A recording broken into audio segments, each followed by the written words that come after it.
title will read, Resolution Expressing the Sense of the Senate of the Philippines to Protect All Filipinos Against Extrajudicial Rendition. I don't understand you were thinking of doing that yourself later on, no? But a warrant of arrest issued by the International Criminal Court, ICC, were implemented to apprehend former President Rodrigo Duterte. Surrender to the ICC is not a deprivation of due process.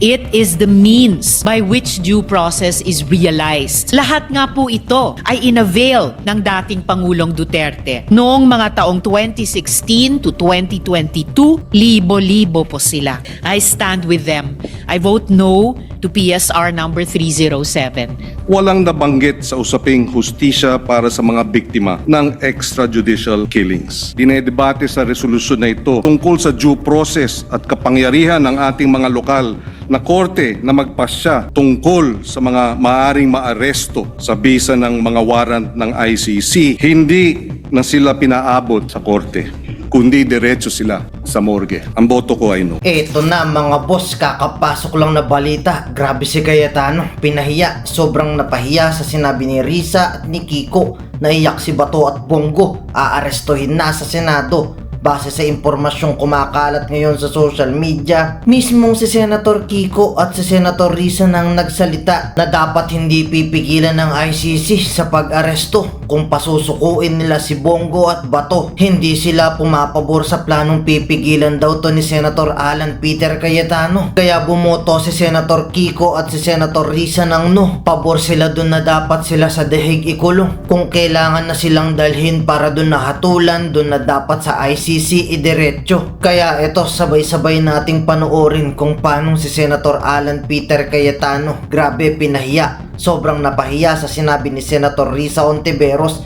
at ni Senator Kiko Pangilinan. Naiyak si Senator Bato de la Rosa at Senator Bongo. Aarestuhin na sa Senado. Pero bago tayo magpatuloy, baka pwedeng i-click nyo muna ang like, share, comment, subscribe at i-hit nyo na rin ang notification bell kung gusto nyo ng mga ganitong klase ng video para laging updated kayo sa mga susunod pa nating ibabalita. Kaya tara, panoorin na natin to. Minority Leader Senator Alan Peter Cayetano is recognized.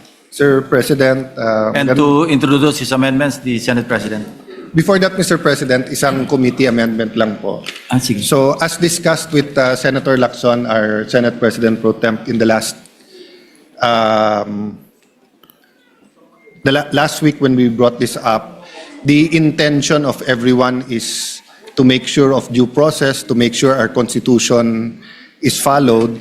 And good Senate President Pro Temp brought up the fact that if you search the word extraordinary rendition, may negative connotation. So in that respect, I'd like to propose that instead of extraordinary, we use extrajudicial. So the title will read, Resolution Expressing the Sense of the Senate of the Philippines to Protect All Filipinos Against Extrajudicial Rendition and guarantee them a reasonable time prior to their surrender by or extradition from the Philippines to seek redress from the courts and avail of legal remedies.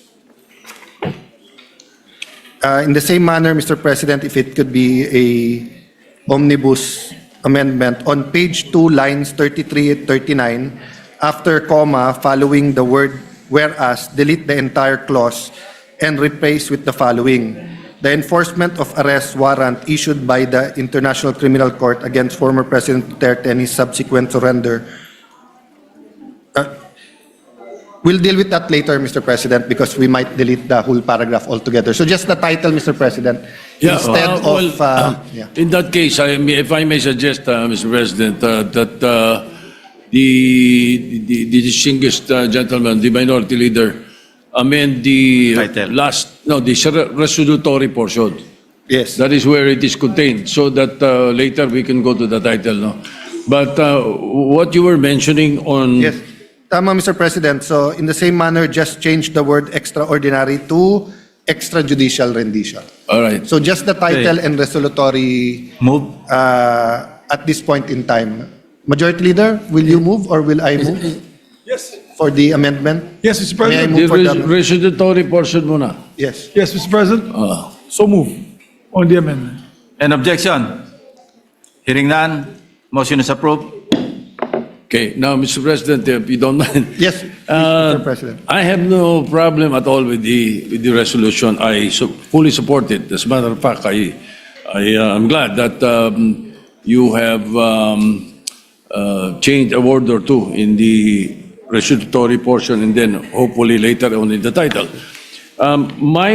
My issue, if you don't mind, my esteemed minority leader, through you, of course, Mr. President, is 2 or 3 lines in the whereases. Yes, Mr. President. So that I was hoping that we could somehow temper 1 or 2 lines there that might be, in consonance with the Republic Act 9851. So in page 2, line 33, the entire whereas, and I don't understand you were thinking of doing that yourself later on, no? But if I may propose Yes, now, Mr. so President. the entire whereas, 33 to 39. replace it with the following. And I think this will be in consonance with Republic Act 9851. I need not explain it anymore, Mr. President. So replace it with, whereas in 2025, a warrant of arrest issued by the International Criminal Court, ICC, in parentheses, were implemented to apprehend former President Rodrigo Duterte. If you will accept, Mr. President. So with that line and then go to the next already. Yes, whereas. go to the next whereas. I think that's fair, Mr. President, and fair and clear. Anyway, So, Mr. President, everyone has a stand on this issue at nasa Supreme Court naman. So I think just stating it factually the way the Senate President did, I think would be clear to everyone. Yes, I hope so. Yes, thank you so much. Thank you if you're accepting, Mr. President. An objection? Objection. Hearing none, amendments, the proposed amendment is All right. approved. And 2 more, if you don't mind, Mr. President. For page 3, line 1 to 5, replace, remove lines 1 to 5 and replace it with, whereas Article 59, paragraph 2 of the Rome Statute states that a person arrested shall be brought promptly before the competent judicial authority in the custodial state, which shall determine in accordance with the law of that state. Of course, meaning the Philippines. Agree, Mr. President, because it's logical with the former amendment in the former whereas clause. So I accept and agree.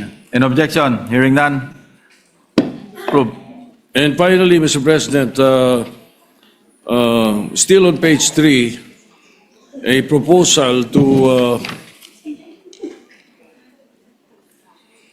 I believe it does not really align with the subject of what we want in the resolution. So may I move that we remove lines 11 to 17, Mr. President. Remove the entire whereas, and that's it.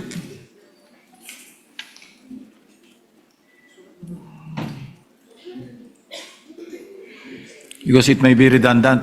Yes, because we already said so in the lines 1 to 5 of page 3.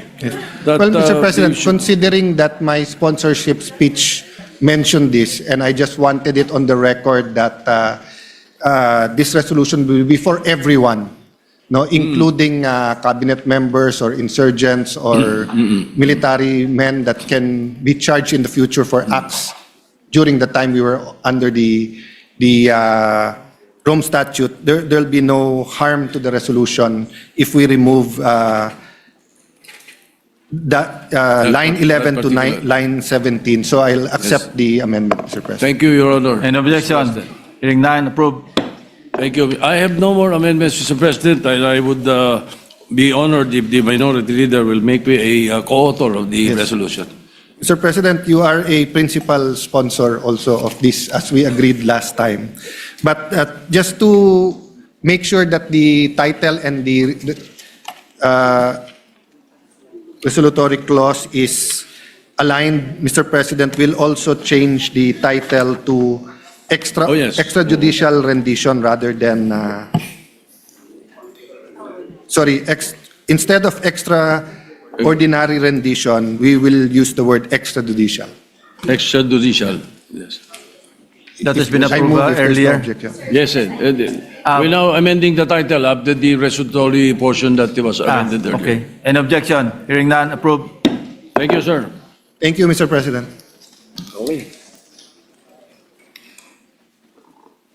Mr. Majority Leader, if there are no more amendments,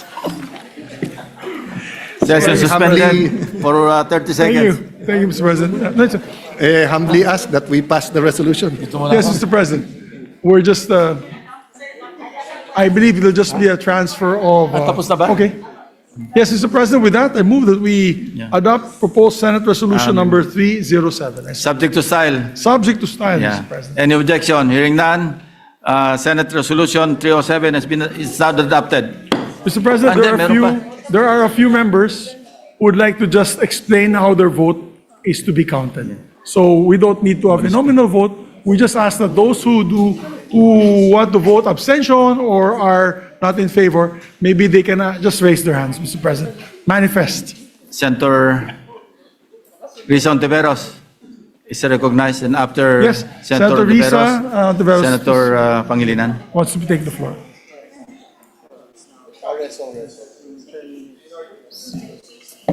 Salamat po, Mr. President. Mr. President, I rise to explain my no vote to PSR number 307. Please proceed. Thank you, Mr. President. This measure is framed as a defense of sovereignty and due process. Those are values I uphold. But sovereignty does not mean insulation from obligations we freely assumed under international law. And due process does not mean immunity from accountability, especially for such grave charges. Sa totoo lang po, nakakalito ang resolution dahil lahok-lahok ang mga legal concepts. Extraordinary rendition o extrajudicial rendition na synonymous sa isa't isa at talaga naman bawal. Extradition na may kanya-kanyang governing treaty. At ang totoong pinapatungkulan ng resolution na ito, which is a surrender to the ICC, following Section 17 of Republic Act 9851. Sabi ng resolution, two options daw ang nasa RA 9851, extradition o surrender. Pero hindi po extradition ang tamang proseso dahil according to international law at sa rules on extradition proceedings ng Korte Suprema, extradition is a formal, treaty-based process in which one state surrenders an accused or convicted person to another state to stand trial or serve a sentence. The ICC is not a state, so extradition could not have been an option. Hindi po namili ng mas mapangahas na option ng executive.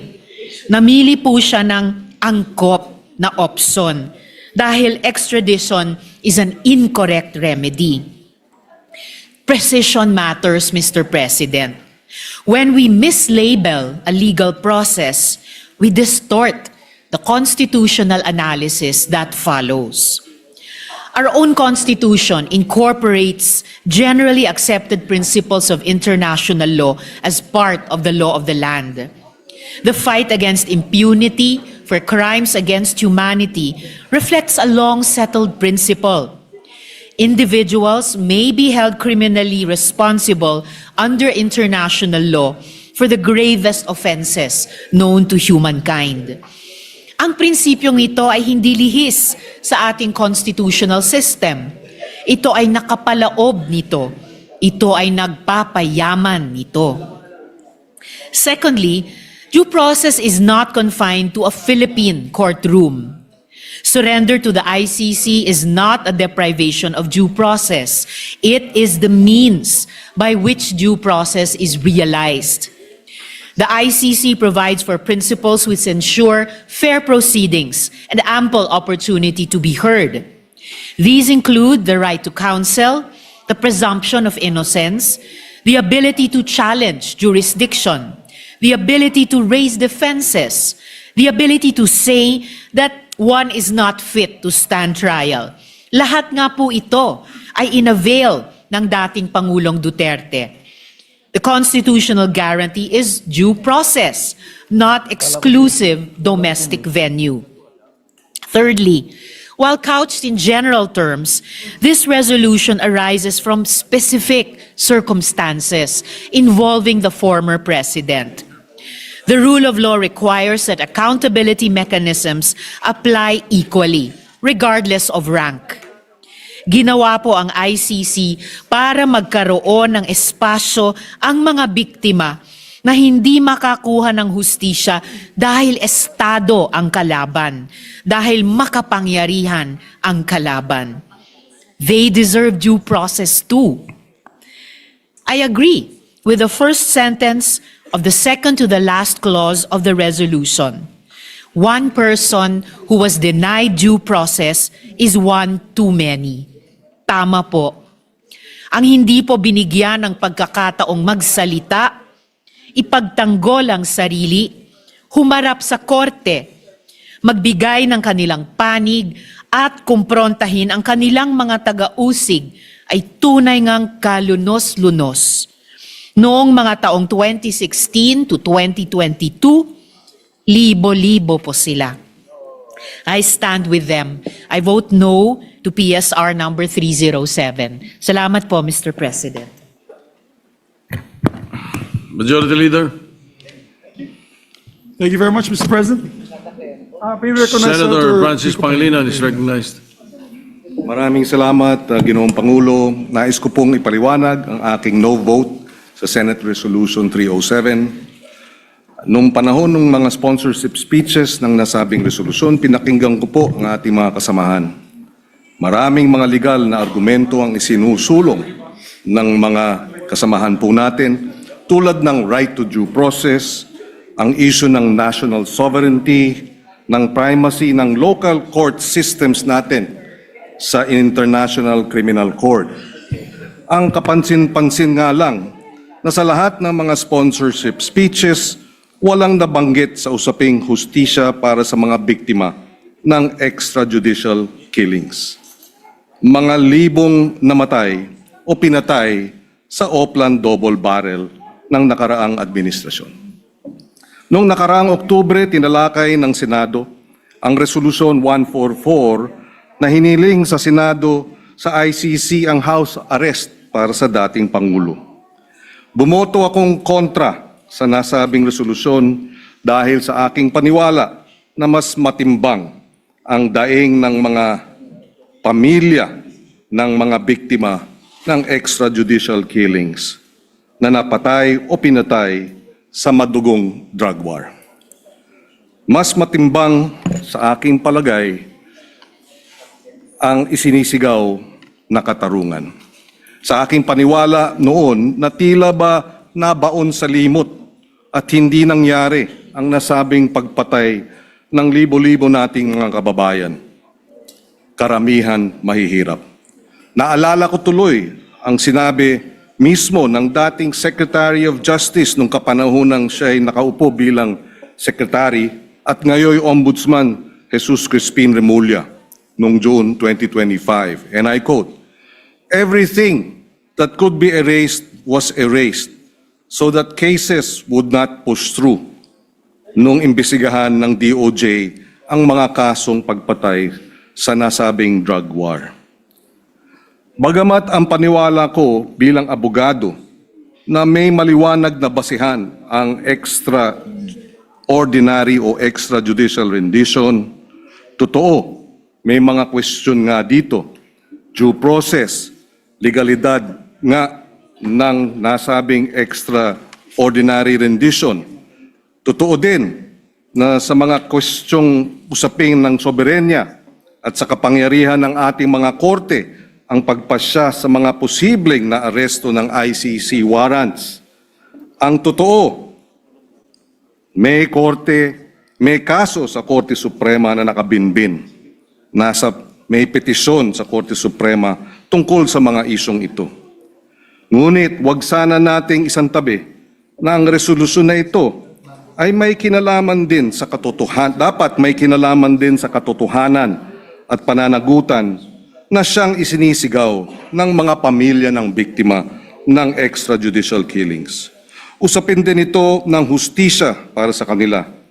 Ang napakapait na katotohanan din ay habang dinedebate sa resolusyon na ito tungkol sa due process at kapangyarihan ng ating mga lokal na korte na magpasya tungkol sa mga maaring maaresto sa bisa ng mga warrant ng ICC, yung libo-libong pinatay sa ngalan ng Oplan Double Barrel, na iyan ang paratang sa ICC case ngayon. Yung libo-libo na yun ay hindi nabigyan ng due process. Hindi na sila pinaabot sa korte, kundi diretso sila sa morgue. Bilang chairman ng Committee on Justice and Human Rights, ang boto ko ay para sa hustisya. Ang boto ko ay para sa mga naging biktima ng pag-abuso sa karapatang pantao. Ang boto ko ay no. Maraming salamat. Ngayon kayo bilang Pilipino, ano ang masasabi nyo at reaksyon sa balitang ito? Mag-iwan kayo ng komento sa ibaba at atin niyang babasahin isa-isa.